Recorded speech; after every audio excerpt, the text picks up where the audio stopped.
Hello guys, good morning. कैसे हो आप सब? भगवान जी से यही प्रार्थना है कि आप लोग हमेशा स्वस्थ और खुश रहें। और आज मेरी स्टडी तो कंप्लीट हो गई और फिर मैंने सोचा कि आज भी आपको एक मोटिवेशनल कहानी सुनाती हूँ, क्योंकि उस जो मैंने वो कहानी सुनाई थी आपको स्टोरी, उस पर बहुत अच्छा रिस्पॉन्स मिला, सबको पसंद आई। तो फिर मैं आपको कहानी सुनाती हूँ और उसके बाद जो भी आपके कमेंट्स आए हुए हैं उनका रिप्लाई करूँगी, क्योंकि मैंने उनके कमेंट्स का, मेरे को जो भी कमेंट्स करते हो आप, मेरे को वीडियो में रिप्लाई करना ही अच्छा लगता है। तो कहानी ये है कि एक बार एक सीधे पहाड़ पर चढ़ने के लिए प्रतियोगिता हुई। तो वहाँ पे बहुत सारे प्रतियोगियों ने भाग लिया और जब और वहाँ बहुत भीड़ भी इकट्ठी हो गई उनको देखने के लिए कि भाई सीधे पहाड़ पे चढ़ने का प्रतियोगिता हो रही है। तो जैसे ही वो पहाड़ पे लोग वो प्रतियोगी चढ़ने लगे तो भीड़ में से आवाज आने लगी, अरे इस पे चढ़ना तो नामुमकिन है, आप कैसे चढ़ोगे, ये तो बहुत सीधा रास्ता है। तो ये सुनकर कोई तो थोड़े से दूर से ही वापस आ गए। कुछ लोग फिर चढ़ने की कोशिश करने लगे, फिर भीड़ में से आवाज आई, तुम वापस बच नहीं पाओगे, तुम वापस नहीं आ पाओगे, ये तो बहुत सीधा पहाड़ है, तुम्हें कोशिश नहीं करनी चाहिए। फिर उन लोगों ने उनकी बातें सुनी, कुछ लोगों ने वो फिर वापस आ गए। कुछ कुछ लोग फिर चढ़ने कुछ लोग उनमें से चढ़ने लगे जो बार बार नीचे गिर रहे थे, फिर चढ़े। फिर उन्होंने भीड़ में से आवाज आने लगी कि अभी भी समय बाकी है, वापिस आ जाओ, तुम बच नहीं पाओगे, ये तो बहुत सीधा रास्ता है। ऐसे ऐसे जोर जोर से आवाजें आने लगी भीड़ में से। तो फिर जो लोग कुछ आगे जा रहे थे वो भी वापिस आ गए। एक आदमी उसमें ऐसा था जो बार बार गिर रहा था फिर चढ़ रहा था, बार बार गिर रहा था फिर चढ़ रहा था। लास्ट में वो चढ़ता चढ़ता और वो सीधे उस पहाड़ पे चढ़ गया और उसको विजेता घोषित किया। जब उसको विजेता घोषित किया गया तो फिर लोगों ने उनसे पूछा कि भाई तुमने इस असंभव काम को संभव कैसे कर दिया, ये तो बहुत सीधा पहाड़ था और इस कंपटीशन में आप कैसे जीत गए।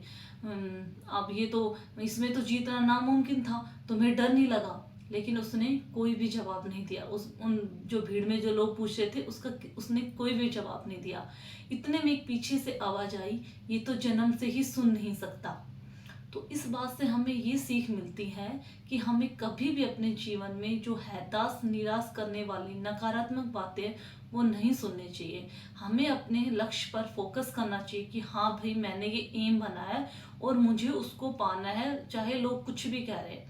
अब अगर हम इसको स्टडी के ऊपर हम करते हैं, स्टडी के ऊपर करके देखते हैं कि भाई जैसे कि हम पढ़ रहे हैं, हमें कोई ऐसे बोलेगा नहीं तेरे से तो नहीं हो सकता, कोई ऐसे बोलेगा अरे इसमें तो बहुत ज़्यादा सीट कम है, कैसे कर पाएगा, इसमें तो सीट ही कम है, तेरे से नहीं हो पाएगा। तो हम क्या होते हैं कि उन नेगेटिव बातों से खुद निराश हो जाते हैं और हम डिमोटिव हो जाते हैं कि नहीं हम तो नहीं कर पाएंगे अगर सीट कम है। तो हमें कभी भी इनसे डिमोटिव नहीं होना किसी भी लोगों की बात में, क्योंकि एक सर भी हमारे कहते थे कि जब तुम असफल रहते हो और तुम्हारा रिजल्ट नेगेटिव आता है तो तुम्हें 10 बातें सुनने को मिलेंगी। अरे ये तो पढ़ता ही नहीं था, इसने तो कभी पढ़ाई नहीं की, इसका तो पढ़ाई में दिल नहीं करता। और जिस दिन आप पॉजिटिव हो जाएगा, जिस दिन आपका पॉजिटिव रिजल्ट आएगा, वही 10 लोग जो आपको नेगेटिव कह रहे थे वही बोलेंगे, अरे ये तो पढ़ने वाला बच्चा था, ये तो हमें पहले से ही पता था कि ये तो भाई बहुत लगन से पढ़ता था, ये तो बहुत ही अच्छा इंटेलिजेंट बच्चा था। यानी जो हमें 10 कमियां उनको हमारे नेगेटिव रिजल्ट में दिख रही है, वही उनको 100 खूबियां हमारे पॉजिटिव रिजल्ट में दिख जाएंगी। तो इसलिए लोगों की बातों पे कभी ध्यान नहीं देना चाहिए। और सेकंड बात ये है कि लोग हमसे कभी खुश नहीं हो सकते। अगर हम कुछ अच्छा कर लिया, लग गए, जॉब लग गए, तो कुछ तो ऐसे कह देंगे कि भी हम मेहनत करके लगे, अरे इसका होगा बाई लक होगा, या फिर इसकी तो कोई पहुंच होगी, कुछ भी कह देंगे, उसमें भी बोल देंगे। तो हमें कभी भी इन बातों पे ध्यान नहीं देना। हमारा जो एम है, हम सबको ही है, आपको मेरे को, हम सबको अपना जो एम है उसके ऊपर चलना है, पूरा फोकस करना है।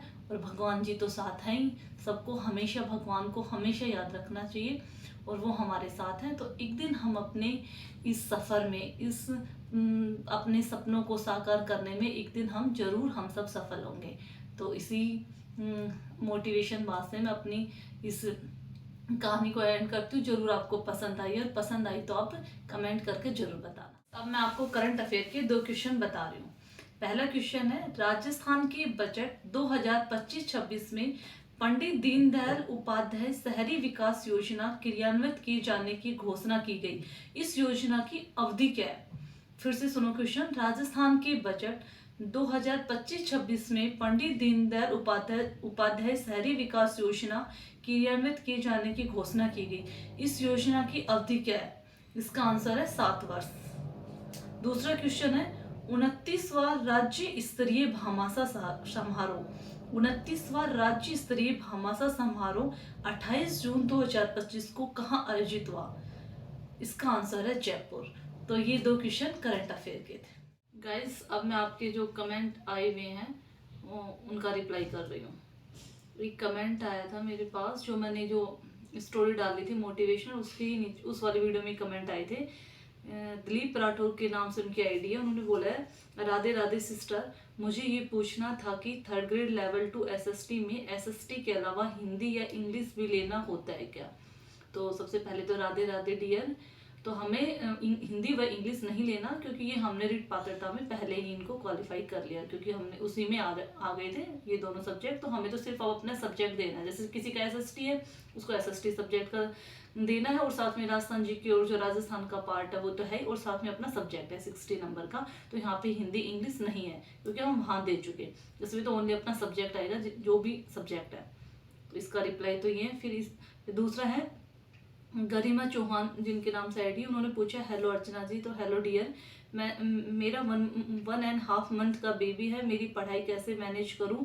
मैं पढ़ाई कैसे मैनेज करूं बेबी के साथ? Can you please guide me? मैं रिट मेन एसएसटी लेवल 2 की प्रिपरेशन करना चाहती हूँ।